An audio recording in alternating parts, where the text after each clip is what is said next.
Good morning. KP college की online classes में आपका स्वागत है। आज हम होम साइंस के अंदर पढ़ने जा रहे हैं उत्तक एवं अंग संस्थान के बारे में।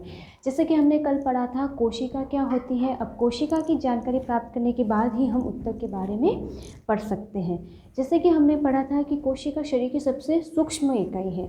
अब वही जब कोशिकाएं आपस में एक साथ मिलती हैं, यानी कि एक ही कार्य करने वाली कोशिकाएं या एक ही आकार वाली जब कोशिकाएं आपस में मिलती हैं तो वे एक उत्तक का निर्माण करती हैं, यानी कि एक ही प्रकार के कोशिकाओं के समूह या परतों को जिनकी संरचना यानी कि जिनका आकार एक समान हो, माप समान हो तथा उनका कार्य भी समान हो, उनको हम उत्तक कह सकते हैं। ये कोशिकाएं जो होती हैं, यानी कि जो उत्तक निर्माण में जो कोशिकाएं लगी होती हैं, ये कोशिकाएं आपस में अगर देखा जाए तो कुछ अंतरकोशिकीय द्रव, अंतरकोशिकीय यानी कि उन कोशिकाओं के अंदर पाया जाने वाला एक द्रव होता है जो उन कोशिकाओं को आपस में एक साथ संयोजे रखता है, यानी कि एक साथ में संयुक्त बनाए रखता है, एक साथ जोड़े रखता है। ये अंतरकोशिकीय पदार्थ प्राय कोलेजन नामक प्रोटीन का बना होता है, यानी कि हमारे शरीर में जो प्रोटीन पाया जाता है उसका जो नाम है कोलेजन, उससे ये अंतरकोशिकीय द्रव बना होता है जो अत्यंत ही महीन तंतुओं के रूप में होता है। यानी कि ये जो होता है बहुत ही बारीक बारीक छोटे छोटे तंतु के रूप में, यानी कि बहुत ही सूक्ष्म रूप में पाया जाता है, जो कि इन कोशिकाओं को एक दूसरे के साथ में जोड़े रखता है। उत्तक की कोशिकाओं के बीच एक तरल द्रव्य पाया जाता है, यानी कि जब कोशिकाओं के आपस में जुड़ने से एक उत्तक का निर्माण होता है और ये उत्तक जब आपस में जुड़ते हैं तो इन उत्तकों के बीच में भी एक प्रकार का द्रव पदार्थ पाया जाता है। इस द्रव पदार्थ को हम उत्तक द्रव कह सकते हैं या उत्तक द्रव्य कह सकते हैं। अब उत्तकों को जैसे कि उनके कार्य के आधार पर देखा जाए तो 4 भागों में बांटा गया है। पहला जैसे कि उसका नाम है कार्य के आधार पर,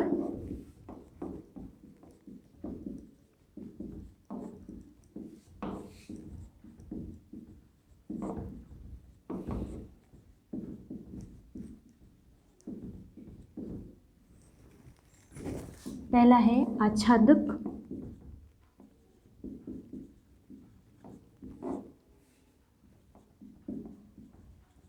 उत्तक।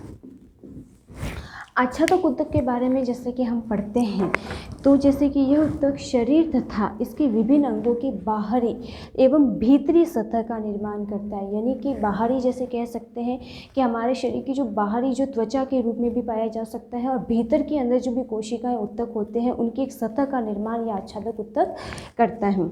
इस तरह शरीर में एक आवरण या झिल्ली का काम करता है, यानी कि जो बाहर की ओर पाए जाने की वजह से ये उसको एक आवरण बनाए रख रहा है, यानी कि एक आकार निश्चित कर रहा है।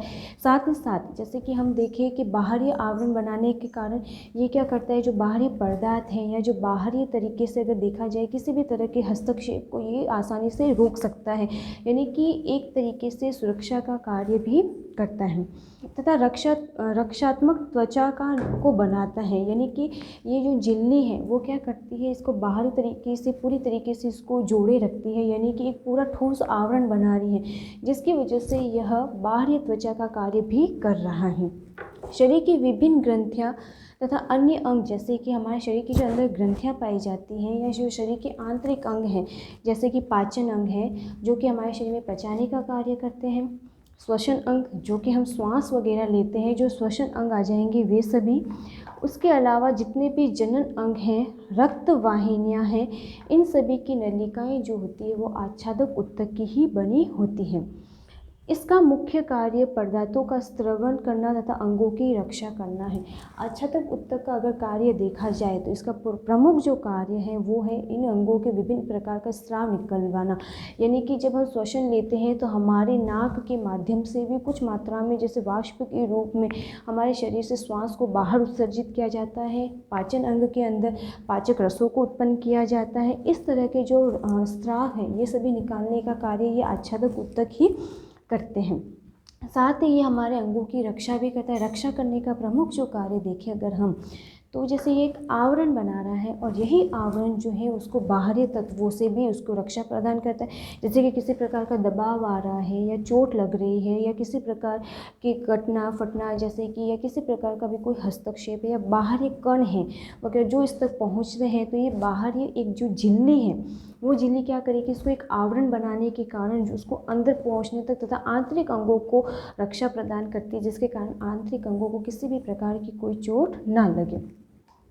इसका जो मुख्य कार्य है, क्योंकि इसका बाहरी झिल्ली का कार्य करने के कारण यह बाहरी वस्तुओं जैसे बैक्टीरिया, वायरस इत्यादि को शरीर में प्रवेश करने से रोकता है। यानी कि जैसे वायरस वगैरह या किसी भी प्रकार के कोई बैक्टीरिया, सूक्ष्म जीव हैं, वो हमारे शरीर में आसानी से प्रवेश नहीं कर सकते। अब जो आच्छादक उत्तक हैं, ये उत्तक क्या होते हैं, बिल्कुल पास पास में होते हैं और एकदम पतले से चपटे से होते हैं। एक अगर देखा जाए तो ये बिल्कुल किन्हीं एक दूसरे के पास में काफ़ी एकदम आसानी से सटे हुए रहते हैं, यानी बिल्कुल एक दूसरे के जुड़े हुए रहते हैं। इनके बीच में जो होता है एक तरीके से आच्छादक द्रव भरा रहता है। अब ये द्रव कहीं कम तो कहीं ज़्यादा भी हो सकता है। बहुत कम होने की वजह से कई बार ऐसा भी होता है कि आच्छादक द्रव एक जो आच्छादक उत्तक है वे एक दूसरे से बिल्कुल दृढ़ रूप में जुड़ जाते हैं, यानी कि एकदम ठोस प्रकृति से जुड़ जाते हैं और एक दृढ़ बंधन का निर्माण करते हैं। आच्छादक उत्तक में रक्त वाहिनियों का अभाव होता है। ये जो उत्तक है इनके अंदर रक्त वाहिनियाँ नहीं पाई जाती हैं तथा इनका जो पोषण है वो लसिका के माध्यम से किया जाता है।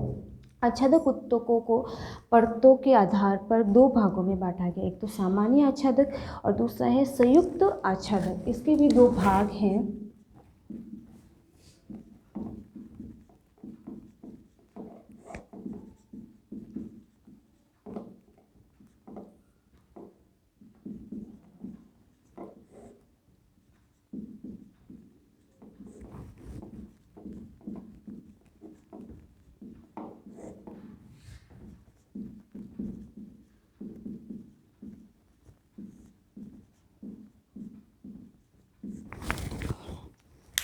अब हम पहला पढ़ेंगे सामान्य आच्छादक उत्तक के बारे में।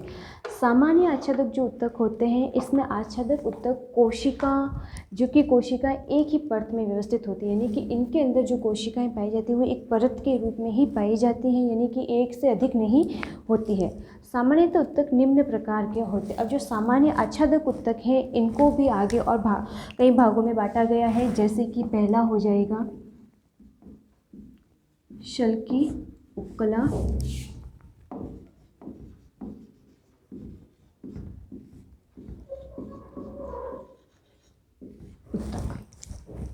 पहला है शल्की उपकला उत्तक। शल्की उपकला उत्तक जो होते हैं इसकी कोशिकाएं चौड़ी होती हैं, यानी कि थोड़ी सी चौड़ाई में फैली हुई थी, लंबाई में कम रहती है।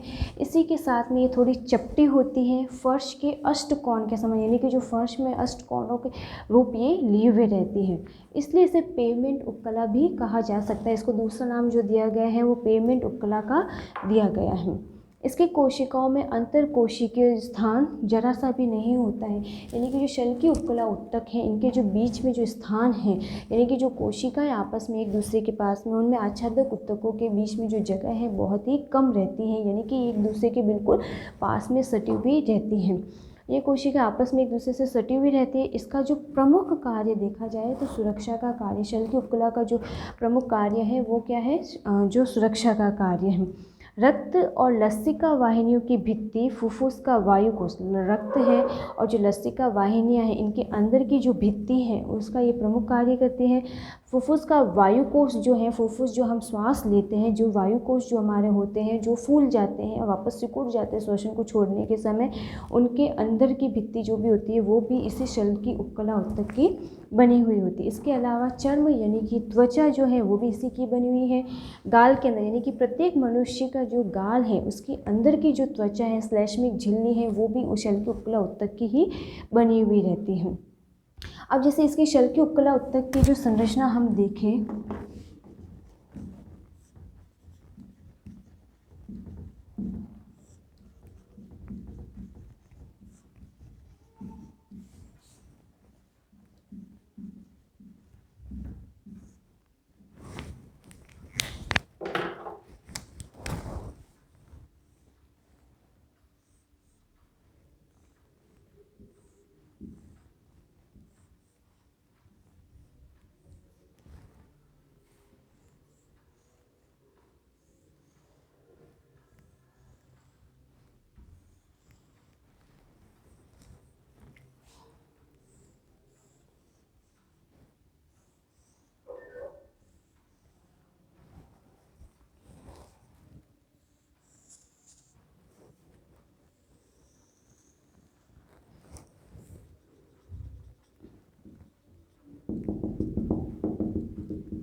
शल्य उपकला की जो संरचना इस तरीके से होती है, यहाँ जो पाए जाते हैं जैसे कि केंद्रक,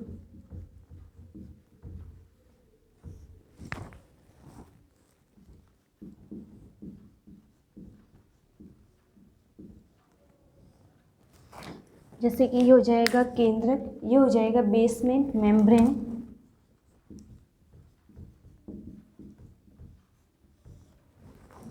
अब इसमें अगर हम देखें तो शल्य उपकला उत्तक में जो उत्तक होते हैं वो इस तरीके से आपस में बिल्कुल सटे हुए रहते हैं। अब इनके बीच में जो रिक्त स्थान है या थोड़ी सी भी जगह बिल्कुल भी देखी नहीं जा सकती है। अगला हम पढ़ते हैं दूसरा भाग जो है इसी का असामान्य आच्छादक उत्तक का, वो है स्तंभाकार उपकला उत्तक।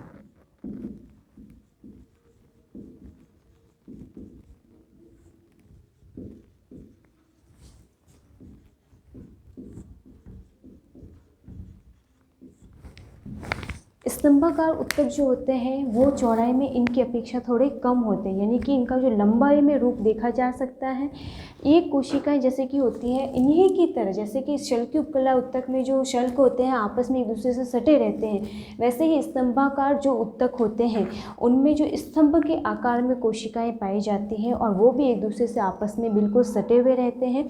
इनकी जो लंबाई रहेगी वो चौड़ाई की अपेक्षा थोड़ी ज़्यादा रहती है, और यह लगभग जैसे कि हमारे आमाशय के अंदर पित्ताशय की जो भीतरी दीवार है, यानी कि जो अंदर की और दीवार है, वो इसी की ही बनी रहती है। इसका मुख्य कार्य स्त्रवण करना या अवशोषण करना है। स्तंभाकार जो उत्तक है इसका प्रमुख कार्य जो हो जाएगा स्त्राव करना, यानी कि जो आमाशय है और जो हमारे शरीर के अंदर पित्ताशय है उसमें से एक प्रकार का जो द्रव निकलता रहता है वो स्तंभाकार उपकला उत्तक के माध्यम से ही होता है। इसी के साथ में अवशोषण का कार्य, अवशोषण का मतलब होता है कि उसको आपस में सोख कर अपने शरीर के अंदर बनाए रखा रहते हैं, यानी कि जो कुछ भी महत्वपूर्ण तत्व होंगे या कुछ यौगिक हो गए जिनको उस उत्तक में ज़रूरत है तो ये उसको अवशोषित करके अंदर की ओर जमा कर लेंगे। इनकी जो संरचना होती है वो कुछ इस प्रकार होती है, ये लंबाई में होते हैं, जैसे कि दूसरा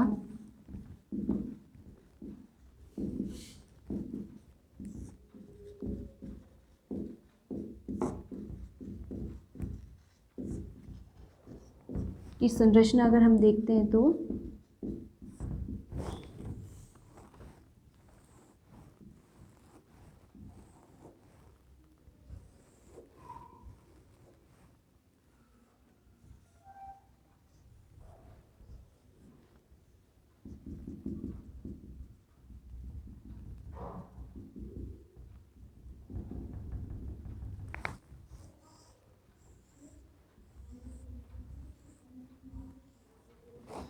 इस तरीके से लंबाई में पाए जाते हैं। अब इनके बीच जो केंद्रक हैं ये केंद्रक है।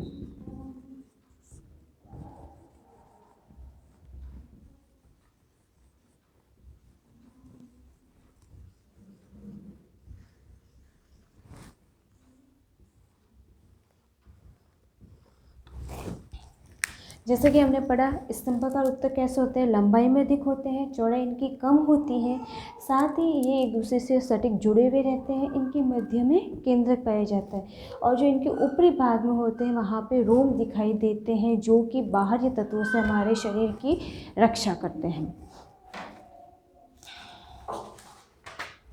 अगला हम पढ़ेंगे तीसरा जो इसका पार्ट है वो है घनाकार उपकला उत्तक।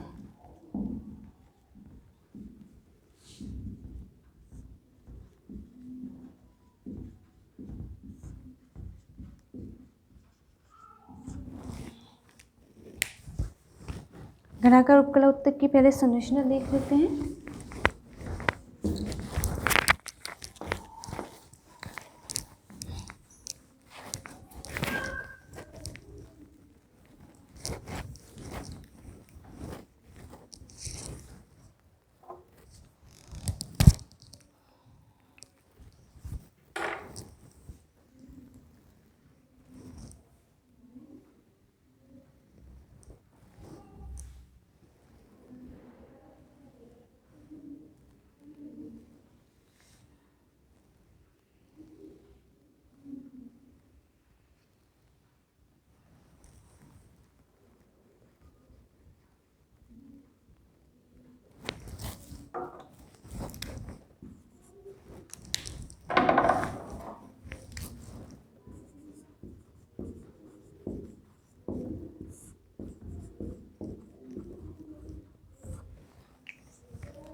ये है घनाभाकार उत्तक, यानी कि इसके अंदर अगर जो नीचे की जो संरचना है वो हो जाएगी बेसमेंट।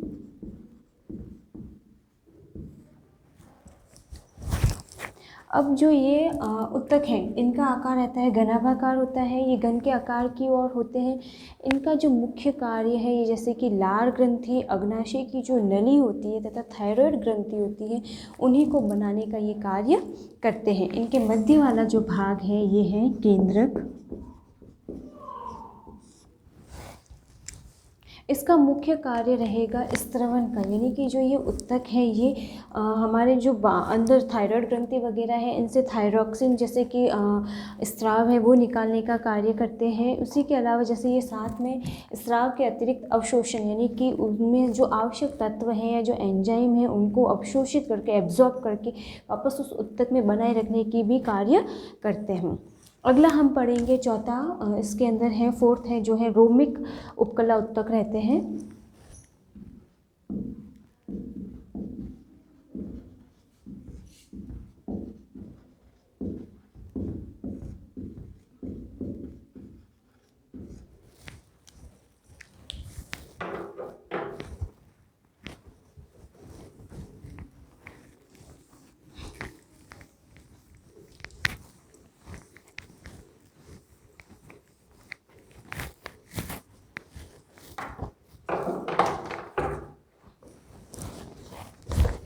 रोमिक उपकला उत्तक की जो संरचना है वो कुछ इस प्रकार रहती है।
ये है हमारे रोमिक उपकला उत्तक। इसके बारे में जैसे हम पढ़ते हैं, इस प्रकार की उत्तक की कोशिकाएं घनाकार होती है। इनकी जो कोशिका है वो भी ऊपर से घन के आकार की रहती है, या स्तंभाकार भी कह सकते हैं। स्तंभ यानी कि एक सीधी रहती है और इसलिए इसको नाम दिया गया स्तंभाकार।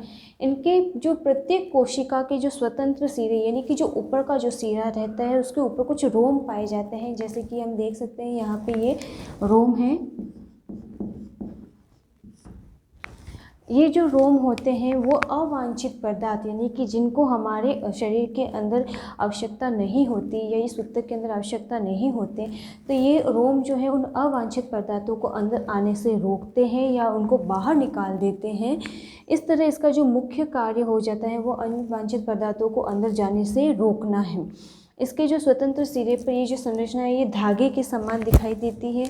इसके अलावा जो इसके अंदर ये जो एक संरचना है वो केंद्रक है। जो ये केंद्रक जो होते हैं जो नई कोशिका या नए उत्तक के निर्माण के लिए विभाजन का कार्य करते हैं। जब ये केंद्रक दो भागों में विभाजित हो जाता है तो नई कोशिका बनती है, और यही सारी नई कोशिकाएं वापस आपस में जब मिलती हैं तो एक नए उत्तक का निर्माण करती हैं, और यही उत्तक आपस में मिलकर जो वापस है आगे एक नए अंग का निर्माण करते हैं। अगला जो इसके अलावा है वो है ग्रंथिल उपकला उत्तक। पांचवा पॉइंट रहेगा ग्रंथिल उपकला उत्तक।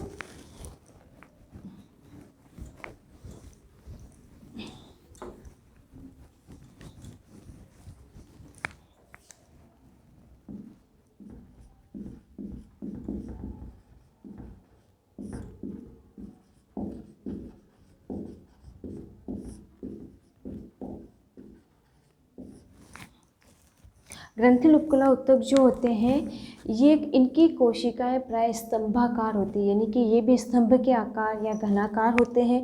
एक प्रकार का स्राव निकालते हैं। प्रत्येक उत्तक का कार्य होता है कि अपने अंदर से एक प्रकार का स्राव निकाले जो कि शरीर के विभिन्न जो महत्वपूर्ण अंग होते हैं वहाँ तक पहुँचाए जाते हैं। अब जैसे ग्रंथिल उपकला उत्तक है, इसमें भी स्तंभ के आकार के जो ये उत्तक होते हैं इनमें से एक स्राव निकलता है जो कि विभिन्न अंगों तक पहुँचते हैं।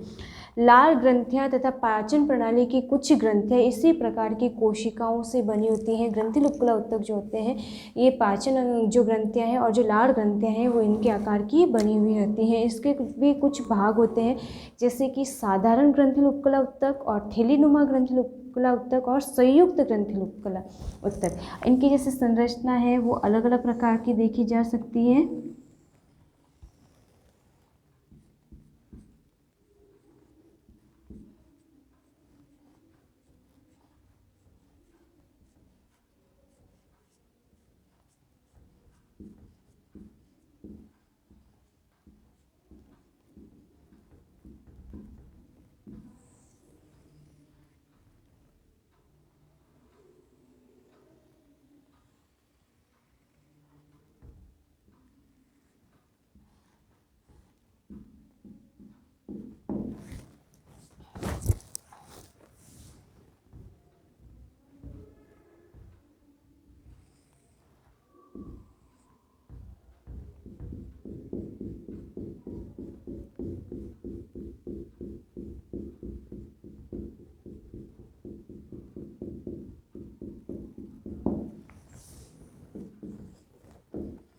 इस तरीके से दो अलग अलग भागों में भी अलग अलग रूपों में भी पाए जाते हैं।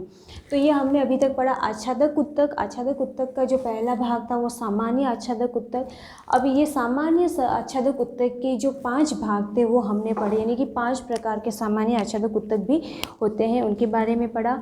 अगला हम पढ़ते हैं संयुक्त उपकला उत्तक। संयुक्त उपकला उत्तक जो है, संयुक्त आच्छादक उपकला उत्तक है, इनकी कोशिकाएं एक से अधिक परत पाई जाती है, यानी कि सामान्य आच्छादक में सिर्फ एक परत पाई जाती है, लेकिन जो संयुक्त आच्छादक उत्तक है इनमें एक से अधिक यानी कि 2 या 2 से अधिक भी परतें पाई जा सकती हैं।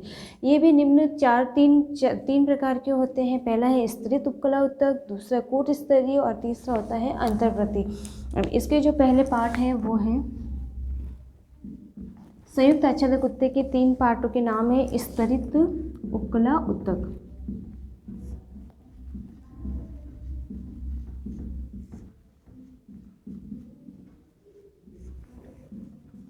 दूसरा इसका पार्ट हो जाएगा कूट स्तरीय,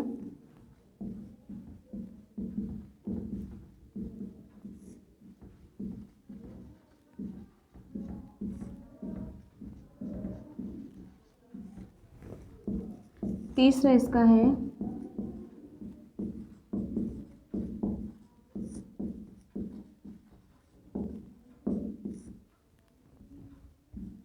अंतर्वृत्तीय उपकला उत्तक। सबसे पहले हम जो पढ़ेंगे वो है पहला है स्तरित उपकला उत्तक।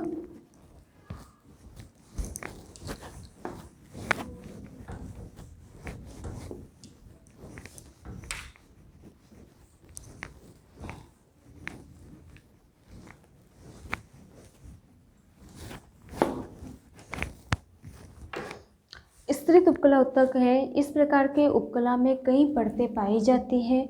सबसे निचला स्तर विभाजित होता है होकर ऊपर के जो नए जो कोशिकाएं हैं उनका निर्माण करता है, यानी कि इसकी जो कोशिकाएं होती है वो नीचे से इस प्रकार रहती है।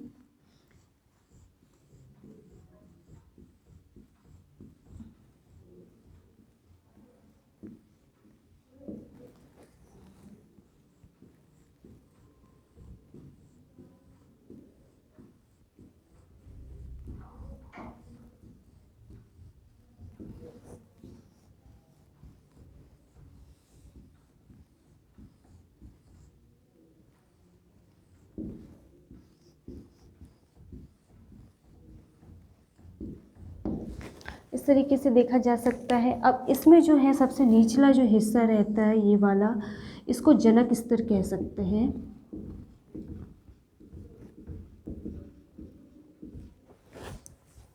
फिर रह जाएगी, अब इसमें जो हमेशा वृद्धि रहती है वो नीचे से ऊपर की ओर होती है, यानी कि जो नई नीचे की जो ये कोशिकाएं हैं, ये कोशिकाएं बार बार अपने क्रिया करती रहती है, वृद्धि करती रहती हैं, और ऊपर की ओर जो नई कोशिकाएं हैं, जैसे कि ये जैसे वृद्धि करेगी तो ऊपर नई कोशिका बनेगी, और वापस वृद्धि करेगी तब नई कोशिकाएं बनती जाएगी, और ऊपर वृद्धि करने से नई कोशिकाएं आगे से आगे बनती जाती हैं।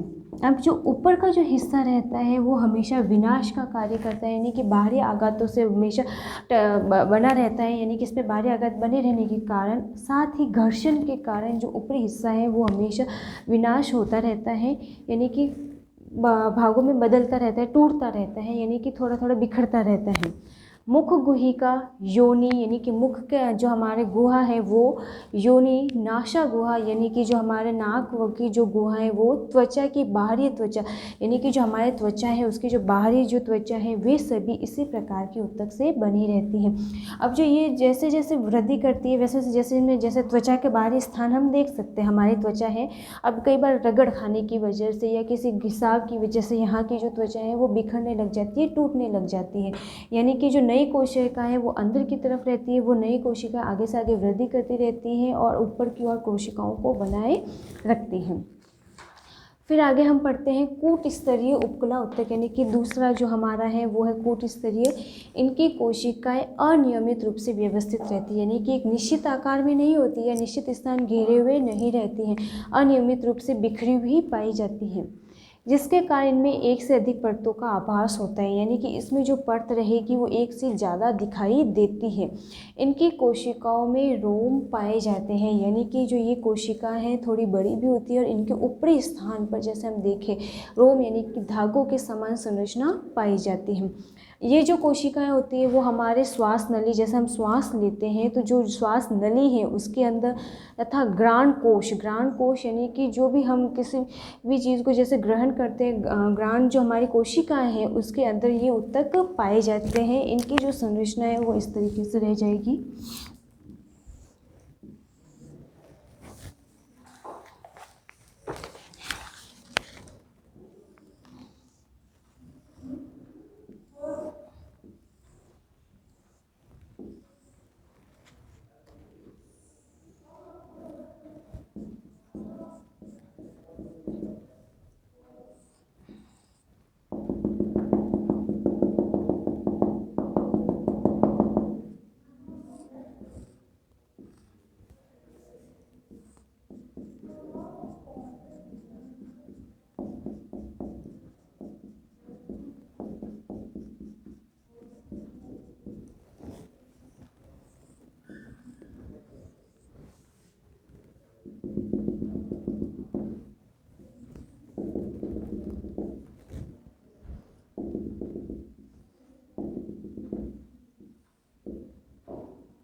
अब जो हम है कूट स्तरित जो उपकला है उसको आसानी से पढ़ सकते हैं, जैसे कि ये लंबी है, स्तंभाकार भी रूप में और रूप से व्यवस्थित है, यानी कि कहीं पे बड़ी कहीं से छोटी तो कहीं से पतली भी है, तो यानी कि एक नियमित आकार को लिए हुए नहीं है।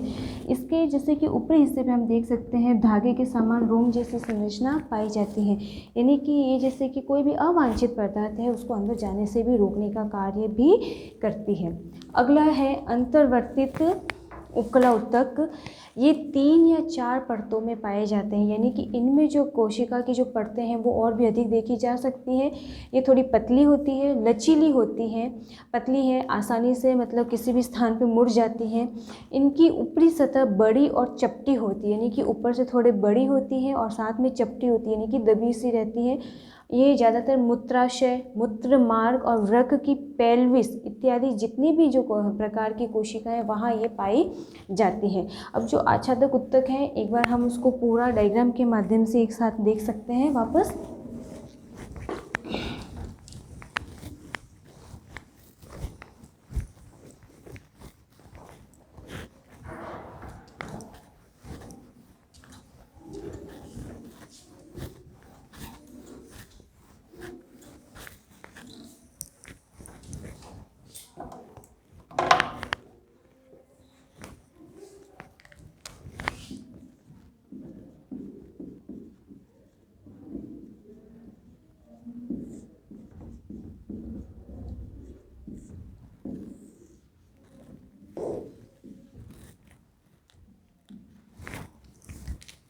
आच्छादक ऊतक दो भागों में बांटा गया है, सामान्य, दूसरा हो जाएगा संयुक्त।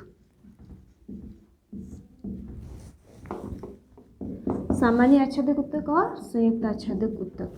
ठीक है, अब हम देखते हैं वापस जो सामान्य आच्छादक ऊतक है उसको आगे वापस नए भागों में बांटा गया था। पहला है शल्की, फिर आ जाएगा स्तंभाकार,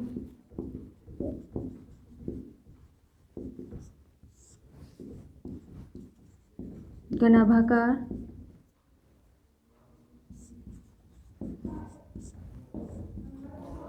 रोमिल और आ जाएगा ग्रंथिल।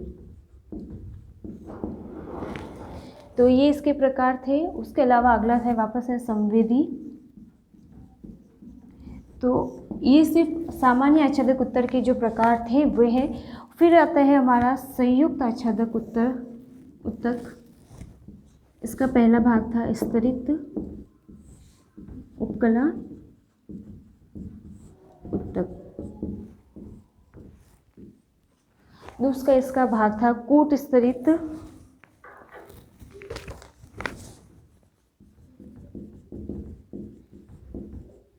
और तीसरा इसका भाग है अंतर्वृत्ति।